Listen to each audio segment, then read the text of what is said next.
दोस्तों, वक्फ संशोधन विधेयक पास होने के बाद बिहार देश का वो पहला राज्य होगा जहां चुनाव होंगे।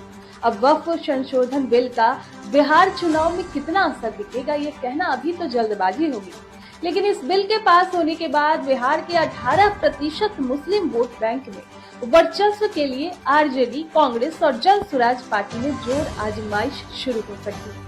खास करके आरजेडी और जन स्वराज पार्टी में इस वोट बैंक को साधने के लिए जंग होगी। बिहार विधानसभा चुनाव इसी साल अक्टूबर-नवंबर में होने हैं।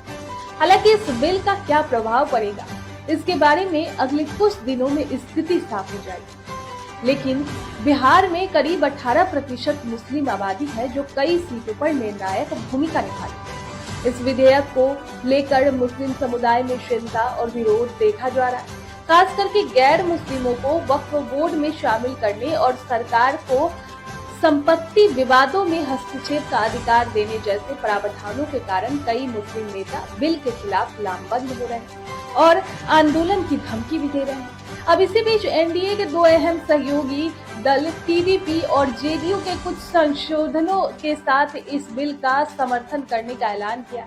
इससे साफ हो गया है कि बिल पास होना अब महज औपचारिकता ही रह गई। बीजेपी का कहना है कि इस विधेयक के पास होने के बाद गरीब मुस्लिमों को फायदा होगा। बिल के पास होने के बाद पारदर्शिता और सुधार आएंगे। अगर बिहार चुनाव में इस बिल के प्रभाव की बात करें तो बिहार में हिंदू वोटरों का बड़ा हिस्सा लगभग 80% बीजेपी के पक्ष में ध्रुवीकृत हो सकता है। ये स्थिति तब होगी जब विपक्षी पार्टियां इसे मुस्लिम तुष्टीकरण करार दें। इस बिल से नीतीश कुमार की जेडीयू और चिराग पासवान की एलजेपीआर को मुश्किल हो सकती है।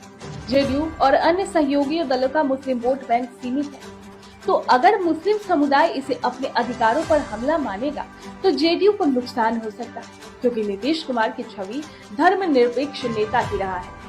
अब क्या सवाल ये उठता है, क्या आरजेडी को फायदा हो?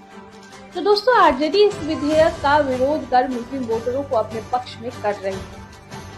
बिहार में मुस्लिम यादव समीकरण बीते कुछ वर्षों में आरजेडी की ताकत रही है, तो अगर ये मुद्दा चुनाव तक गर्म रहा तो मुस्लिम वोटों का ध्रुवीकरण महागठबंधन के पक्ष में हो सकता है। खासकर पूर्वी बिहार और सीमांचल क्षेत्रों में एक बार फिर से आरजेडी मजबूत हो सकती है।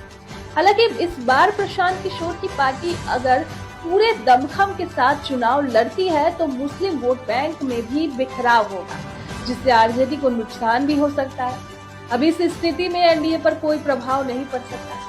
हालांकि अगर मुस्लिम वोटरों का गुस्सा बढ़ा और बिहार में सहयोगी दल जेडीयू, एलजेपी और उपेंद्र कुशवाहा की पार्टी अगर इसे संभाल नहीं पाई तो एनडीए को 10 से 15 सीटों का नुकसान हो सकता है। मुस्लिम वोटों का ध्रुवीकरण होने से आरजेडी 15 से 20 अतिरिक्त सीटें हासिल कर सकती है। तो कुल मिलाकर ये विधेयक बिहार में ध्रुवीकरण को बढ़ाएगा। बीजेपी हिंदू वोटों से फायदा उठाने की कोशिश करेगी, जबकि आरजेडी मुस्लिम वोटों को मजबूती करेगी। लेकिन असली परिणाम इस बात पर निर्भर करेगा कि कौन सा गठबंधन इस मुद्दे को बेहतर तरीके से भुनाता है। खैर, इस पर आपकी क्या राय है, कमेंट बॉक्स में हमें जरूर बताएं।